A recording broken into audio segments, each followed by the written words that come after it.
apa ini pendapatan atau cukai yang bagi saya tidak, there shouldn't be any apa itu pertikaian lah ya. Apa itu? Bolehkah yang berhormat mendadakkan berapa itu cukai dan berapa itu custom duty yang kita jangka akan dibayar? Kenapa apa itu angka pungutan federal dari Sabah itu tidak boleh didedahkan di Dewan Yang Mulia ini? Soalan yang bagus. Semua cukai yang kita pikirkan kita ada hak kita klaim. Ya. Hey ho, Assalamualaikum, apa kabar guys? Saya BDT dari BDT Crew dan hari ini kita bakal react lagi satu video yang menurut saya cukup menarik guys. Dulu guys, kebanyakan menteri-menteri yang hebat berdebat, bercakap di Dewan Undangan Negeri ini tentang soal 40% ini dulu rata-rata pernah menjadi menteri di kabinet kerajaan. Tapi kenapa ketika itu mereka tidak bersuara tentang soal ini? Dan sekarang pula lantang menyuarakan hal-hal seperti ini guys. Jadi sebenarnya kenapa? Apa sebab dulu diam-diam sekarang baru banyak bercakap guys? Apa pendapat kamu? Apapun kita akan menonton video ini sampai selesai dan tamat. Semoga video yang saya bawakan ini mengedukasi. Apapun kita akan lanjutkan, nonton dulu video ini. Buat kawan-kawan yang belum bergabung silahkan bergabung. Jangan lupa klik like, komen, dan share, aktifkan tombol lonceng. Sebab dukungan yang kalian berikan ini adalah dukungan sokongan yang bikin saya selalu semangat untuk buat konten lagi tentang ini guys. Oke, apapun jangan lupa klik like, komen, sama share, aktifkan tombol lonceng. Dan let's go, kita nonton 1, 2.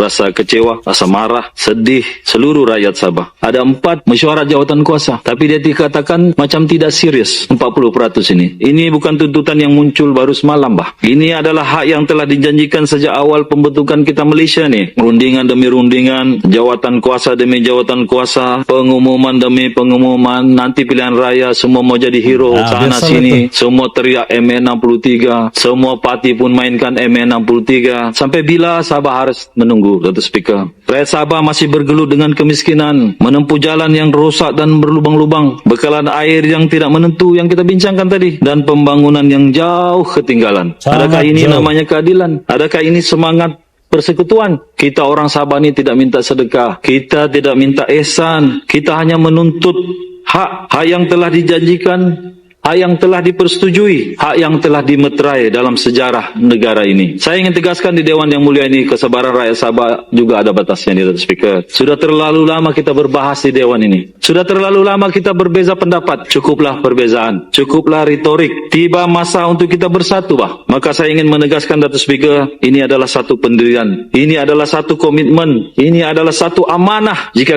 kita gagal hari ini, maka kita akan sedang menghantar mesej kepada rakyat bahwa kepentingan politik lebih besar daripada kepentingan negeri. Dan inilah kegagalan kita sebagai pemimpin. Kita akan keluar dari Dewan ini bila-bila masa saja. Sampai waktunya kita akan bersarah. Kita akan kalah pilihan raya.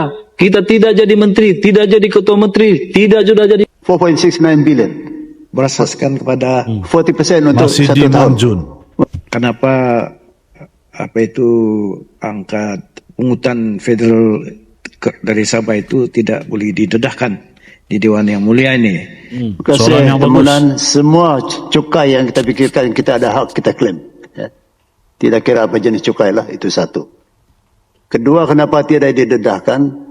Kerana kita belum bersetuju, kita masih berunding ya. I think there's a necessity, adalah penting bagi kita untuk menghormati keadaan bila kita berunding. Kita tidak berunding through the press. Kita berunding with the other side.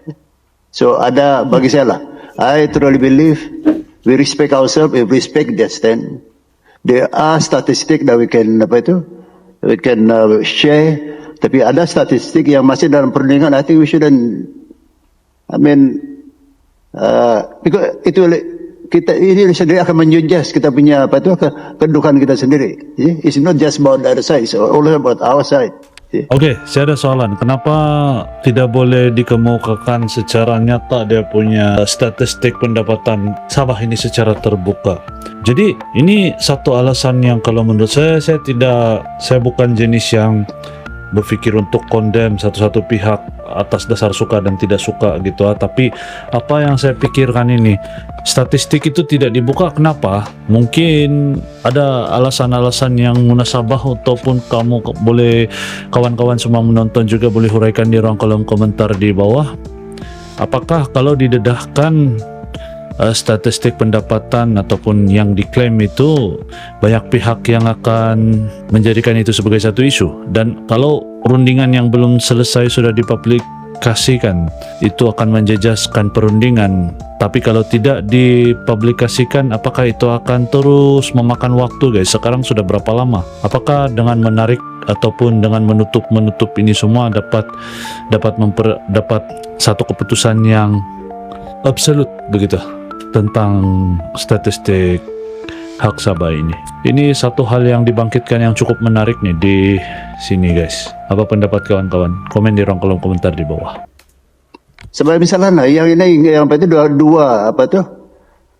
dua head of cukai itu, custom dan juga LHDN ya. Apa itu? Nah, kerana ini disiarkan. Basically kita punya 40% dalam calculation kita ya. Dalam calculation kita, perkiraan kita, it's about 4.69 billion, the 40% per year. Yeah. Itu yang saya bilang. That I can reveal to you pasal statistik ini disiarkan, ya.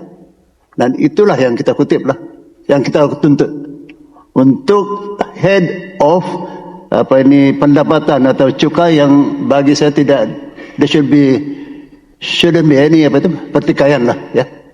Apa itu? Bolehkah yang berhormat mendedahkan berapa itu cukai dan berapa itu custom duty yang kita jangka akan dibayar? Ya. Soalan yang bagus. 4.69 billion.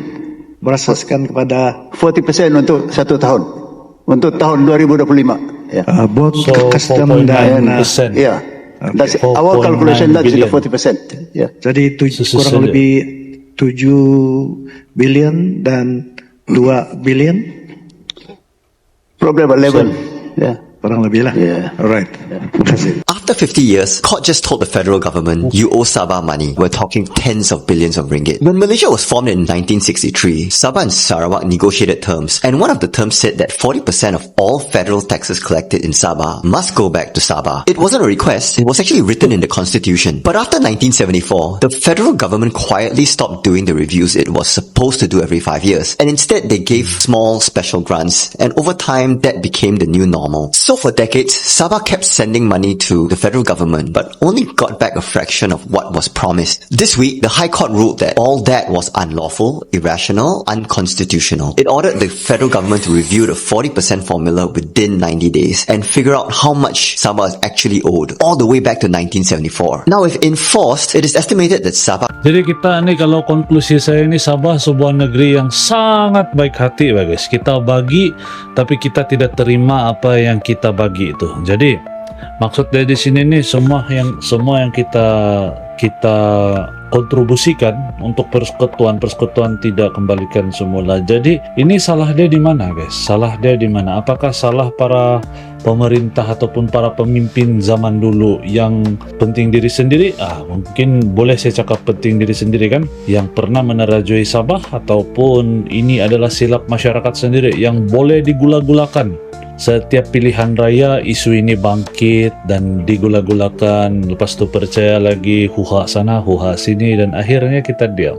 Bagaimana? Apa pendapat kamu? could be owed 80 to 150 billion ringgit. Now, to put that into perspective, Malaysia's entire healthcare budget last year was about 43 billion ringgit. So this one case is worth roughly 2 to 3 times what we spend on hospitals and medicine nationwide. That's money for roads, schools, clean water, and it's not a handout. It's revenue that Sabah was already entitled to. Anwar's government has already said that he accepts Sabah's right. He also has to balance the federal budget with this huge debt that Malaysia now owes Sabah. So the real question isn't if we'll pay, but how and how fast it can realistically happen. This could shake up Malaysia's finances. But it's also fair. The court didn't create new rights. It just reminded everyone of old promises. And if we want Malaysia to move forward as one country, it really starts with ada yang bercakap itu pernah dalam kerajaan.